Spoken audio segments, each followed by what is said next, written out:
All right, by now you've seen it. The pass, the catch by Cardoso, bank shot. Game. One more time. Pass, bank shot. Now, I am not the guy that usually calls this out. I'm not the guy that calls into the golf channel to say, hey, I saw the golfer. He got on his knee and he put a towel underneath his knee. He needs to be disqualified for that shot. But I did see this in the game, and Tennessee got screwed and really screwed bad. Although it's hard to feel bad for them because they bungled it so bad at the end of the game. Rakia Jackson and the coach, Kelly Harper, I don't know how they didn't guard somebody on the 3-point play, not even put a hand in her face.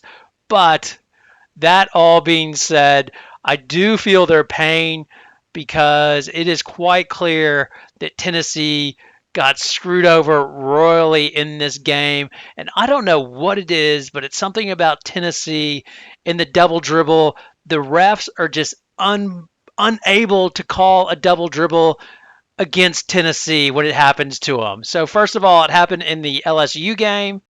Now, this was ridiculous in the LSU game. This was an obvious double dribble by Michaela Williams. Look again, right there. I'll pick it up, and then I'll dribble again to myself, and then throw it to HVL, and that was a breaking point in that game. That got them back up. Again, how did the three officials miss that? It's unbelievable. And then Haley gets it, and they go up by 7, and game over. Again, that was just so bad. I don't see how they missed that. But and then after the game, Harper was lamenting that, saying it was a big momentum shift when they played LSU because that got them up by 7, and was a little bit unhappy or a lot unhappy that the official had missed that call. Well, she's going to be upset when she goes back and looks at the game tape of this one versus South Carolina because another double dribble was missed. She was probably preoccupied how they blew that game at the end and how they did not cover and even put a hand up to Cardoso. But once again, the officials and everybody, like the TV didn't even replay it. When I watched it in real time, I was like, my God, that's a double dribble by Fulwiley. Why didn't anybody see it? So here, take a look for yourself. Right after the free throw where the Tennessee player misses the 1-and-1, both of them, Fulwiley dribbles and I am going to dribble, pick up, and then dribble again. Watch it again. It's amazing. I got it, pick up, dribble again. Now, don't give me this James Harden. She gathered. She did not gather that right there. That's a dribble. One, pick up, dribble, dribble. And they just totally missed it. Everybody missed it. Nobody even said it on the TV box or anything. Like, there were no replays. I was watching in real time. I was like, man, she double dribbled this. But I guess she's just so quick, nobody cared about it. Like she's got a great handle, so I guess it gives better luck if you have a good handle to be able to get away with a double dribble. Now, a very obscure reference, but it reminds me of ER, where there was like a jerk doctor, like he was a surgeon, and his arm got cut off by a helicopter, and then they wrote him out of the show by having him like a helicopter fall on him to kill him. Basically, that's what this reminds me. That's what the double dribble is for Tennessee right now, in my opinion. It's just like wow, two double dribbles missed, two in a row to give you a chance to beat LSU, and then South Carolina, the two best teams in the SEC, and no wonder Harper's almost in tears here after the game and the post game. But again, it's the losers lament, the calls you did not get from the officials.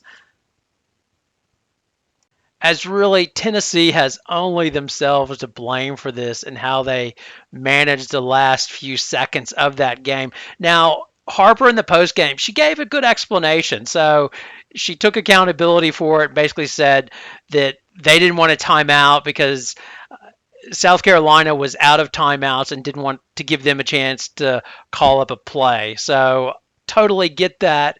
At the same time, you think and she wanted, her big to stay inside the key to make sure that they didn't give up like a tip in or anything like that to Cardoso. Um, God, I just hate that for them. I wanted that so bad for our team.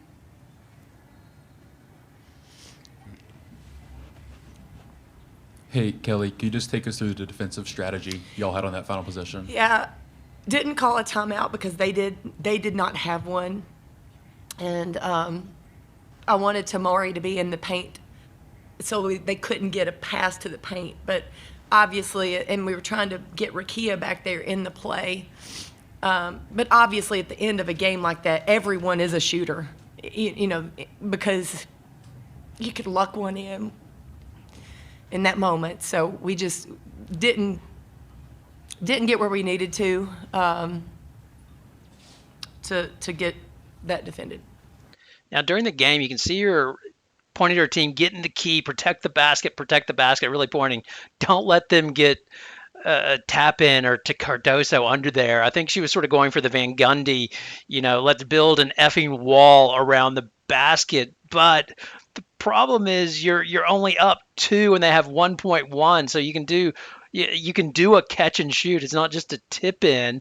And then the other problem is Rakia Jackson's just in no man's land. So she's not on the inbounder, like trying to jump up and down in their face to try to block the ball or anything. But at the same time, she's not back on defense. So they leave the 2 players back in there. So Tamara Key back there to guard against it. And they just let Cardoso just totally wide open. So the ball's going to Cardoso. Even once the ball goes to Cardoso, if you watch when I replay it again, Jackson doesn't move to, like, she slightly hedges towards her, but it's almost like she's worried about the inbounder going back to, I think it was Raven Johnson that inbounded. It's like she won't be able to get a pass back to Raven Johnson in time. What are you doing? So right there, she's taking the shot, and even there, she's just looking at her, not even looking to try to close out. I know you don't want to get a foul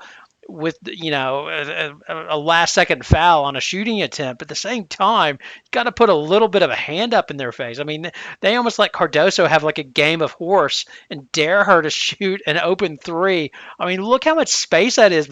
There's nobody around her. It was like her own private game of horse. Hey, Cardoso, can you hit a 3 to beat us? And she not only hit the 3, she called backboard. I assume she called backboard, or was it a lucky shot? I put that poll question up. No doubt. I mean, that's her first 3-pointer ever to make for South Carolina, so it was lucky. But my God, how did they blow that at the end? But really, it never should have happened because it was a double dribble. The whole thing is fantastically great in a lot of ways to me. Or more, should I say, fantastically unbelievable that this team has been snake bit twice in a row by the double dribble. Just unbelievable double dribbles in big games that get totally missed. And then beyond that, then they just totally blow. It shouldn't hurt them, but they blow the last game management so bad that they lose on the jumper like that. It's just unbelievable. If you're a Tennessee fan, you got to be sick. All right. Thanks a lot for watching. Please like and subscribe. Good night.